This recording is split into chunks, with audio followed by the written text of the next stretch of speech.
Bonjour, je suis Anaïs Severt du blog Espère. Je suis thérapeute, coach parental et formatrice. Aujourd'hui, je vous parle et je réponds à des questions qui m'ont été posées sur la restitution symbolique. J'ai déjà écrit plusieurs articles et je vous ai fait des vidéos que vous pouvez retrouver sur ma chaîne YouTube et sur mon blog. Alors, la restitution symbolique, en quelques mots, c'est une démarche symbolique qui est proposée par la méthode Espère de Jacques Salomé, qui consiste à rendre ce qui a été violent pour nous, ce qui a été mauvais pour nous, à le rendre symboliquement à la personne qui l'a déposé sur nous. Alors, je ne vais pas rentrer dans le détail de cette démarche symbolique là ici, puisque je l'ai déjà fait dans des vidéos précédentes. Par contre, donc, il y a deux questions qui m'ont été posées. La première, c'est quelqu'un qui m'a sollicité pour me dire, bah voilà, moi, la personne à qui je veux restituer, c'est quelqu'un de pervers, donc j'ai peur de sa réaction, je ne sais pas ce qu'il va me faire, j'ai peur de mettre de l'huile sur le feu. Alors, c'est vrai qu'en principe, ce que j'enseigne, ce qui m'a été enseigné, hein, la méthode Espère selon Jacques Salomé, la restitution symbolique, ça consiste à rendre à l'autre. Donc, en principe, il s'agit d'aller jusqu'au bout de la démarche et de rendre symboliquement, donc avec un objet, avec une lettre, de rendre à la personne qui l'a déposé sur nous.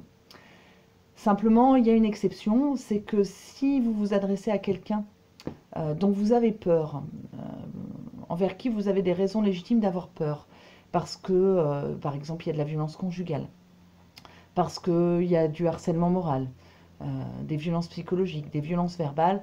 Voilà, si vous êtes dans une situation où vous avez peur de façon légitime, de façon sensée, dans ce cas-là, il n'est pas conseillé de rendre à la personne.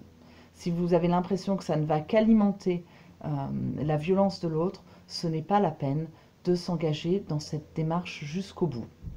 Ce qui peut être fait, en revanche, c'est la première partie de la démarche de restitution, c'est-à-dire choisir l'objet symbolique, écrire les phrases sur un papier, écrire la lettre de restitution, préparer un paquet, comme si on allait l'envoyer à la personne, et puis le conserver pour peut-être le rendre le jour où ce sera possible.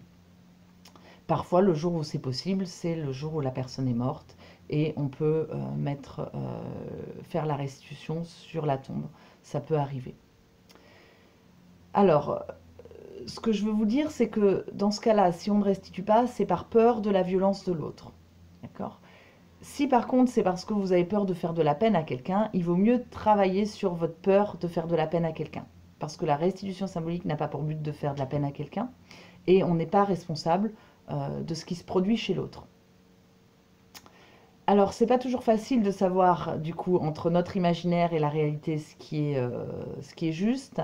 Je redis ce que j'ai déjà dit, c'est-à-dire que je pense profondément que si vous voulez vous engager dans une démarche de restitution, c'est important d'être accompagné par un praticien de la méthode Espère.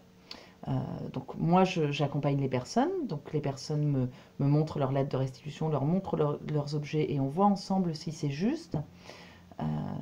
Donc moi je le fais également à distance, je fais des accompagnements à distance si vous n'habitez pas dans le coin de Château-Thierry, mais j'ai plein de collègues qui sont disponibles et qui peuvent vous aider à faire la démarche de restitution symbolique.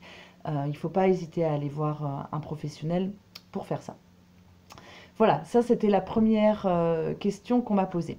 La deuxième question qu'on m'a posée, c'est la première fois qu'on me la pose, c'est une personne qui a reçu la restitution symbolique. C'est-à-dire qu'il y a une personne qui lui a rendu quelque chose qui n'a pas été bon pour elle. Je n'ai pas du tout le détail, c'est une personne qui m'a contacté par mail. Je n'ai pas le détail de ce qui s'est passé exactement, de ce qui a été rendu. Je ne sais pas si ça a été fait dans les règles de l'art de la restitution symbolique, mais en tout cas, la personne, elle a été destinataire d'une démarche de restitution. Et elle l'a très mal vécu. Elle m'a dit par mail que c'est quelque chose qu'elle n'avait pas du tout supporté, qu'elle conteste absolument, etc. Et elle m'a demandé qu'est-ce que je dois faire avec ça. Alors c'est vrai que c'est la première fois qu'on me pose cette question. Je me dis que ça peut tous nous arriver. Peut-être qu'un jour nos enfants nous restitueront des choses qu'on a dites ou qu'on leur a faites. J'espère pas, mais voilà, toute relation produit des toxiques, des paroles toxiques par moment, c'est inévitable. Donc on peut soi-même recevoir une restitution. Donc la personne qui reçoit la restitution, eh ben, elle est libre d'en faire ce qu'elle veut. Elle peut jeter l'objet, jeter la lettre, elle peut éventuellement en reparler avec la personne qui lui a envoyé. Euh, voilà, elle peut la mettre de côté, elle peut en faire quelque chose, elle peut dire j'ai un point de vue différent.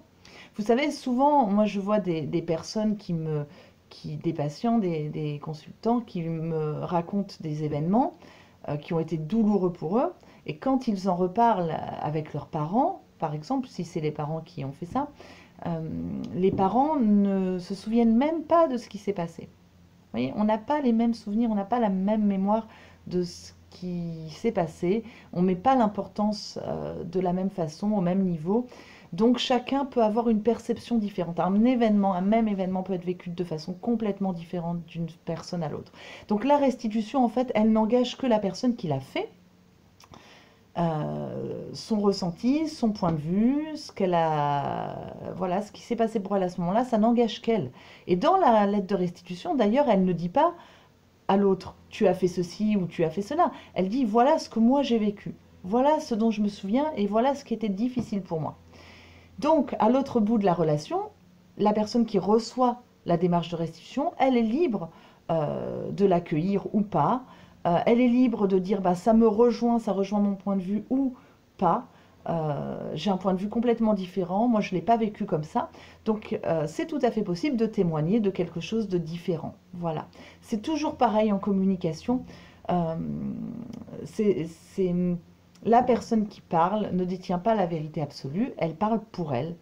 Et puis, à l'autre bout de la relation, eh bien, l'autre peut avoir une perception, un ressenti, un éprouvé complètement différent. Et ce serait super si dans ce cas-là, ce qu'on pouvait faire, c'était apposer nos deux perceptions, non pas les opposer, là c'est la guerre, c'est le conflit, mais les apposer, c'est-à-dire mettre ton point de vue et mettre le mien à côté. On les appose, on ne les oppose pas. C'est pour moi le but ultime d'une communication, pouvoir apposer les points de vue, pouvoir communiquer tout en étant différents, mettre en commun nos différences et nos ressemblances. Donc, y compris dans le cas de la restitution. Donc, si vous êtes amené à recevoir une restitution, ben, je vous invite à considérer que ça n'engage que la personne qui l'a fait et que vous êtes libre de vous sentir rejoint dans cette démarche ou pas. Et vous êtes libre de témoigner de ce que ça vous fait de recevoir ça.